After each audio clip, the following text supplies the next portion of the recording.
Hello, Magic community.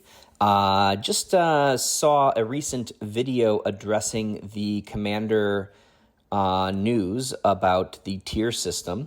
And the recent video I saw was from Commander's Quarters, whom I love and watch quite frequently. But there were some things I didn't agree with as far as classifications of tier 1 versus tier 2 versus 3 versus 4. And I just wanted to kind of put my 2 cents out there, and rather than go through a specific bunch of cards and waste time saying, Boros Signet and Dimir Signet and blah, blah, blah, just let's cut to the chase. Let's wrap everything up in some packages, and let's explain what the differences should be between these tiers. Now, I should preface this by saying that personally, I totally disagree with the tier system. I don't like it. I don't think they should have done it. What I think they should have done is made a CEDH banned list and a casual commander ban list, and that's it. Now, I realize 2 separate ban lists is more stuff to juggle, but I also feel like one ban list and a whole bunch of different tier this, tier that, and you got to remember all these different tiers, and then a lot of it's subject to people's opinions. That almost sounds more convoluted to me. So I think it would have just been easier to just say there's CEDH and there's casual EDH. And I can tell you from being a Commander player for a number of years now, about 9 or 10 years now, I can tell you that the CEDH people definitely sort of self-segregate, or the non-CEDH people, such as myself, try to segregate from the CEDH players because we don't want to be playing with that kind of power level unless we are that power level. So if we're already sort of separating those 2 out, why don't we just officially separate them out? But instead, Wizards have given us this this tier system, this tier 1, 2, 3, and 4, which first of all, tier 4 rather than tier 1 is the highest or most restricted, or I should say most prestigious or closest to CEDH, which seems a little counterintuitive, but that's what we're going with. And, they're basically saying that tier 0, 1, that area, 0 and 1, if there is a 0, is sort of all cards that do most all things. And as Commander's Quarters pointed out, a lot of those cards are decent, like the charms and some removal, even some removal that's better than other removal would still be considered tier 1 in the sense that it, does what it wants to do. It doesn't do anything crazy.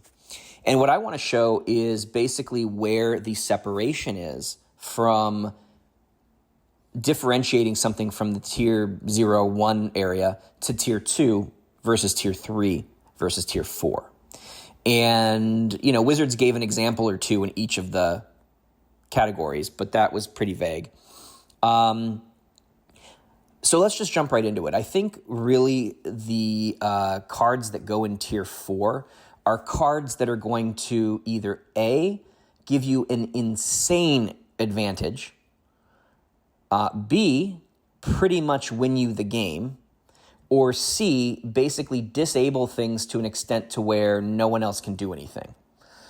I think those cards really are cards that mostly belong in CEDH, though I have to say I'm not saying that I think if there was a CEDH ban list and a regular ban list that all those cards in tier 4 should automatically all be banned in non-CEDH. I'm not saying that. But they definitely are they're cards where in games where you see them, these people are about to win. Those are cards that offer a huge advantage. The thing is I have about 20 decks, 0 of which are CEDH. And they all have varying power levels. None of them are super casual or jank, maybe 1 or 2 of them. And none of them are CEDH. But within that non-CEDH category, I have different power levels.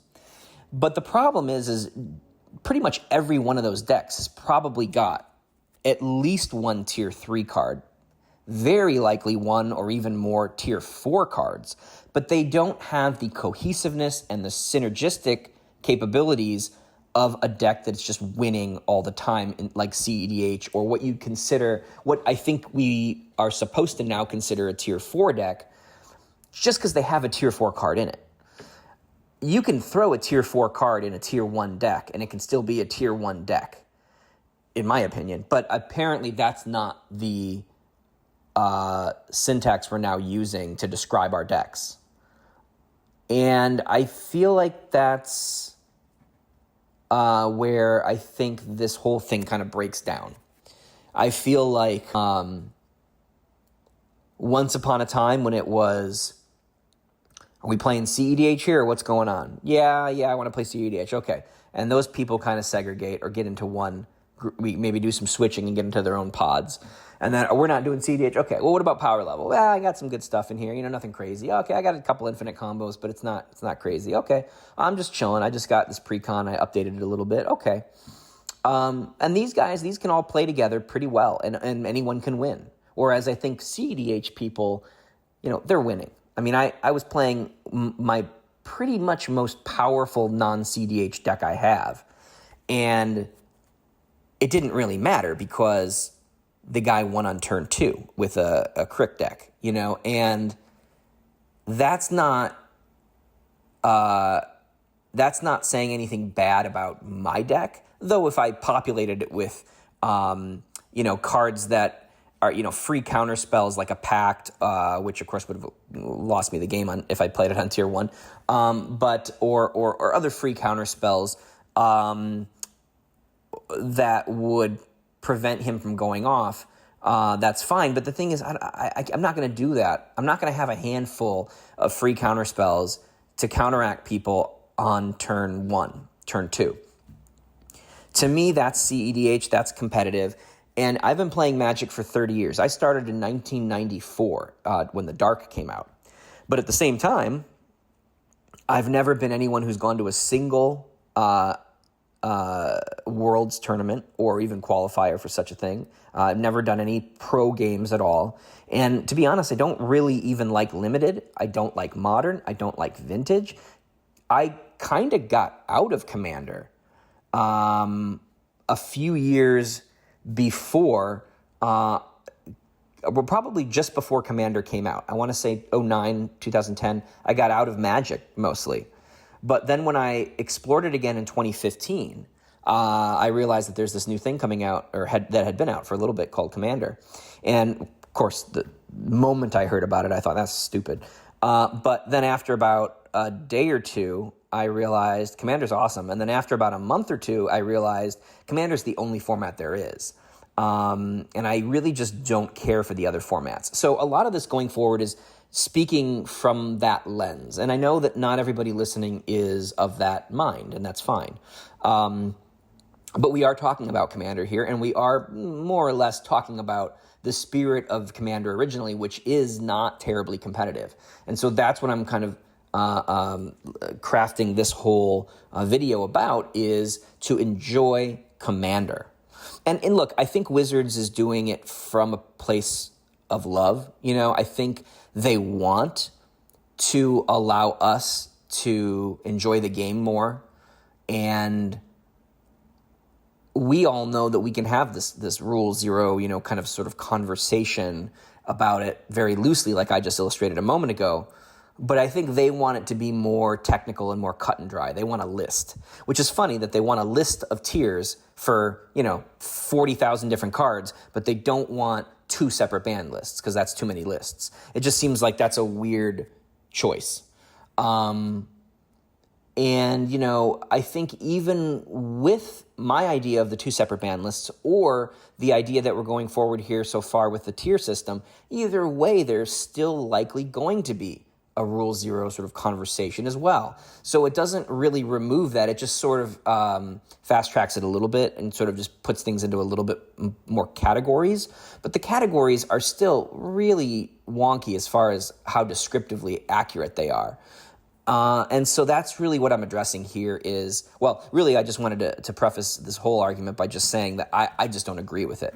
Now, pushing that all aside, moving forward with what it is at the moment, I just wanted to kind of differentiate what I felt tier 1, 2, 3, and 4 are, because Commander's Quarters hit some pretty good arguments on a lot of them, but there were a lot where I was disagreeing. And so I just wanted to go through and talk about a few specific cards, but then also just more generalities of cards. So one of the things Commander's Quarters was talking about was that general removal, if it's mass removal, we're pretty much using Wrath of God as a benchmark. And if it's targeted removal, we're kind of using swords as a benchmark. And then also with like counterspells, we're pretty much using counterspell, the OG counterspell, as a benchmark for 2 mana countering something. I would argue that as soon as you go past that tier 1, you're getting something more or for less. And here's what I mean. I mean, a counterspell that would be above a tier 1 would be, I should say first, all the tier 1 counterspells would be like counterspell, negate, deny existence, blah, blah, blah. These ones that are like common to maybe invaluable rares, they're 2-ish mana, give or take. They counter mostly any spell or a specific spell. As soon as you add to that counterspell anything to do with it being free, even of course in specific circumstances, those would be cards like Pact of Negation, Force of Will, Force of Negation, Flare of Denial. Let me think of a few more here, and I'll put them up on the screen. Those cards, as soon as you're talking about cards that are free in a set of conditions, cards that use Phyrexian mana, now all of a sudden you're going right past tier 1 into 2, if not 3, if not 4, depending on the specificities of the rest of the card. But you're very out of 1 at that point. And I would also say the same is if you are going with a counterspell that's costs less than 2. Now, obviously, a counterspell that costs less than 2 is going to have some sort of a drawback, like they get something for it, or you have to sacrifice something for it, or maybe it only counters a very narrow kind of card. But I would still say those would be pushing tier 2. Because a Swan Song, for instance, or an Offer You Can't Refuse, to me, they're not tier 4 cards or anything, but I would argue they're not tier 1. Those are cards that can pretty well pull some good weight in a pretty competitive deck, and I would say that they should be in the tier 2s. Shifting over for a moment to board wipes and whatnot, it's interesting that Wrath of God, which is just to clarify, that's bury all creatures, which the modern vernacular is destroy all creatures. They cannot be regenerated. I feel like is for 4 mana at sorcery speed is the standard, right? So Damnation's the exact same thing, but it's in black. As soon as you are exiling creatures, tucking creatures, returning creatures, or getting something else for it, like, you get something into play afterward, or you're gaining life for it. As soon as any of those things start to happen, I think those would move up into tier maybe 2 category, especially things that exile. Now, of course, beyond exiling, there's also -X to actually kill things with indestructible, as well as sacrificing permanents, such as All Is Dust, Single Combat, Cataclysm, these types of things. Cards like Ixodron, that, you have to think when you're in a commander game, I play something, maybe you counter it. If you don't, you try and kill it. If you can't kill it, I try and protect it.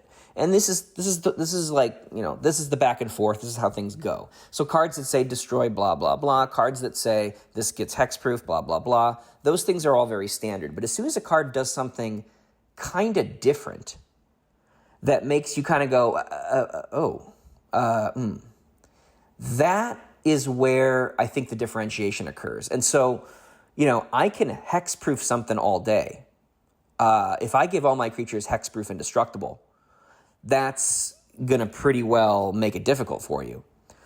But if you have a Cyclonic Rift, which we've already sort of addressed as a tier 3 or 4 card, probably a 3 card, or at a card like Ixodron, or a card like Sludge Monster, though it does target. Those types of cards that sort of disable, but in like an unconventional way, definitely throw a curveball at things, and those cards are instantly just a tier better, I think, than their counterparts. So that's really important to keep in mind. I'll go through here and I'll address a few specific cards that I disagreed with Commander's Quarters on. But let's just say, all in all, though, I love Commander's Quarters. I think their stuff is great. I do watch a few other people as well. I don't watch videos like this daily. I don't keep up on it as religiously as some of the folks out there. But this is just my 2 cents from a person who plays Commander 1 to 3 times a week. I want to have a good time. I play at a local bar one evening of the week where we just have a corner of the bar and it's a bunch of cool people that are all just hanging out and having fun. I also play at a Friday night tournament in town. And by tournament, I mean you basically pay a very small fee. You get put into a pot of 4, and the first person to win that first game gets the prize, which is just a slightly better prize than everyone else gets, a smaller consolation prize. And then you kind of just free play from there.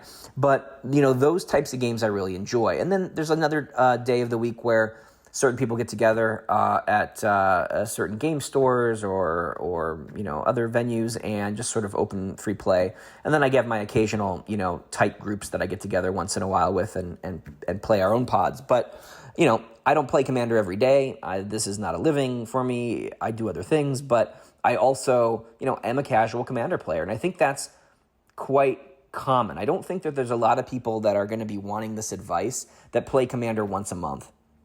That are just like, oh, Magic's this thing I do once in a while, but I don't really ever have time for it. Those aren't the people we're talking about. We're talking about the people who enjoy it. And then there's also the people who live and breathe it. And they might have better evaluations than I do. They certainly will have a better platform and audience than I do. But, keep in mind that that's where I'm coming from, as just the casual Commander player that, hey, look, if you look at it from Wizards' perspective, I buy. I buy at least a box of everything that comes out, minimum. And I realize that's not a lot, but at a minimum, a box of everything that comes out. That's somebody that I think Wizards will look at, and that's, I think, the kind of person that they want to orchestrate this whole tier system for, around those kinds of people. I just don't agree with it again, but anyway, let's get into a few specific cards here.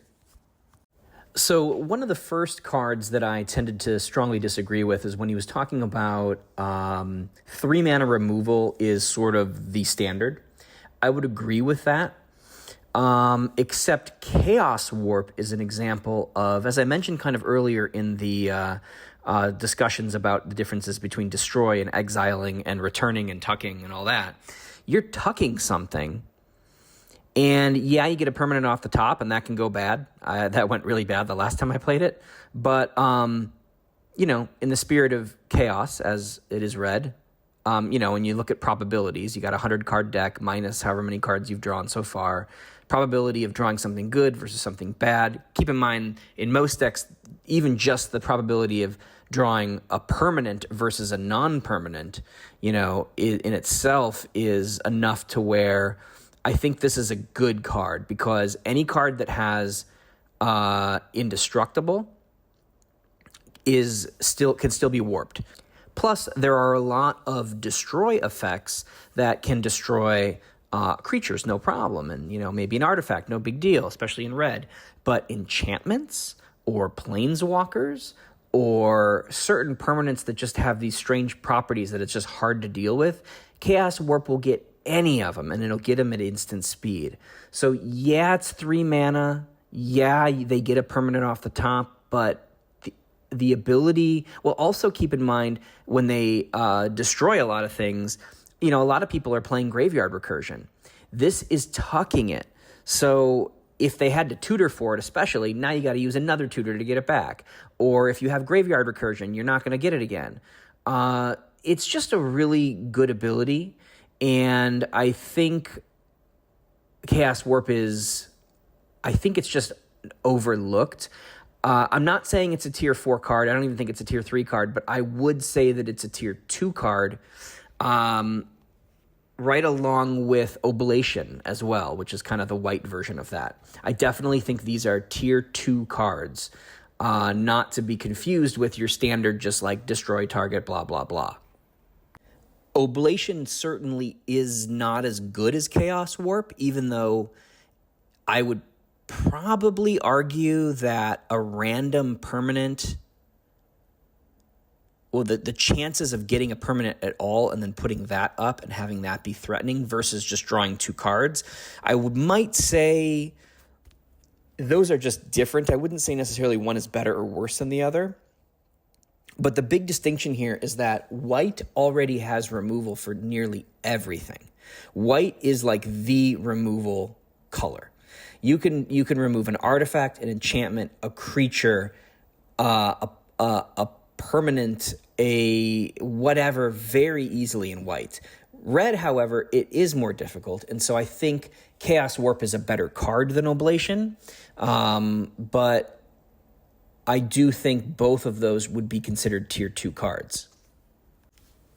Now, I do agree with his assessment of both Deflecting SWAT and Fierce Guardianship. In fact, that whole cycle of all 5 is very, very powerful. Probably they're all 3s, except Fierce Guardianship. I would agree that might be a tier 4. But then he goes on to talk about Teferi's Protection being a tier 2. Teferi's Protection, I would easily put into 3. And I would even say there's a pretty strong argument for it to be a tier 4. So that's one where you got to realize, until your next turn, your life total can't change. You gain protection from everything. All permanents you control phase out. You can't, they can't do anything to you. They can't destroy or steal anything you have. They can't damage you in any way, shape, or form. They can't really force you to do anything. I mean, I guess you could be mind slaved or something. Maybe you could be, there's a couple things, but really you are not there, both in a good and a bad way, until it goes all the way back to you. And that's at instant speed for only 3 mana. I would say that that's easily tier 3, if not tier 4. Then we move on to another one. I don't really know why he put this as a 1. Toxic Deluge. Yes, it's 3 mana at sorcery speed, mass board removal. But it's scalable to however little or much you want it to be. And they're -X, so it completely gets around indestructible and all that kind of stuff.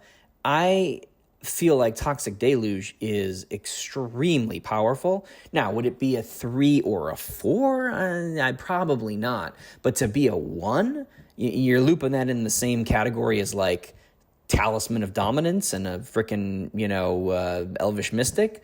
No. Toxic Deluge is a strong 2, if not 3. Definitely think that. Definitely not a 1. And that ties right in with what I talked about earlier when I mentioned Toxic Deluge, along with other mass exile cards like Farewell.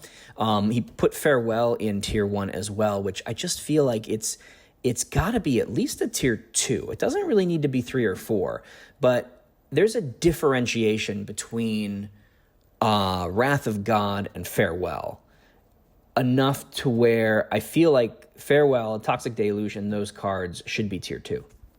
And then I agree with his assessment on the ultimatums in that while they are massively powerful, some more or less than others, they cost 7 mana in 3 colors with no colorless.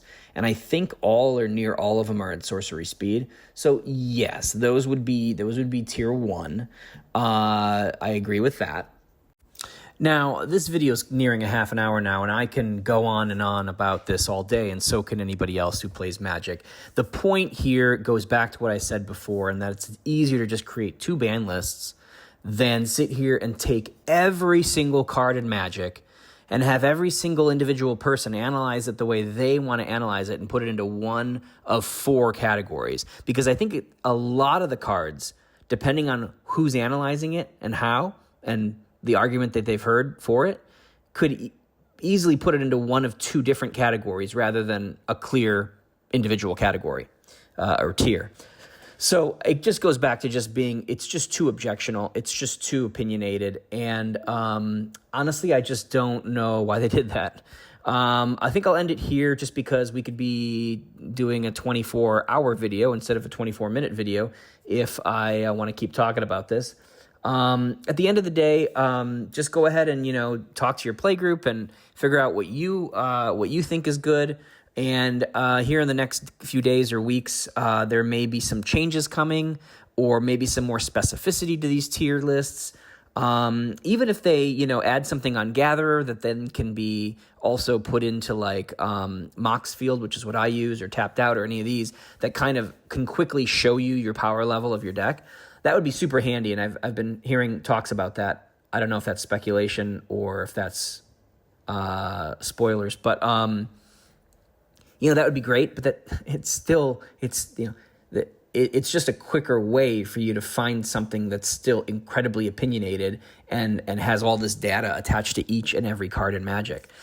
I don't know. I just don't know. I think the argument I wanted to make here was make your own assessments and why you're making your assessment. Analyze each card as far as what it's bringing to the table, what it's getting around. How often do you see it played? Rarity, maybe. Price, maybe. But those two things aren't as big of a deal. Also, keep in mind if you like any of the artwork that you've been seeing in the background of these. I was going to say it at the beginning, but I thought I'd save it for the end. That is consensusstudios.com. They are also on Inked Gaming. You can order most of these playmats that are available right now on Inked Gaming that you can order. The Monkey Bananas playmat that you saw is going crazy. It's got like 100 orders already. I have a few others that are really popular. By the way, that's my website, so I'm not plugging someone else. That's just me. Yeah, check it out, and hopefully we'll see your playmats at some F&Ms. All right, have fun.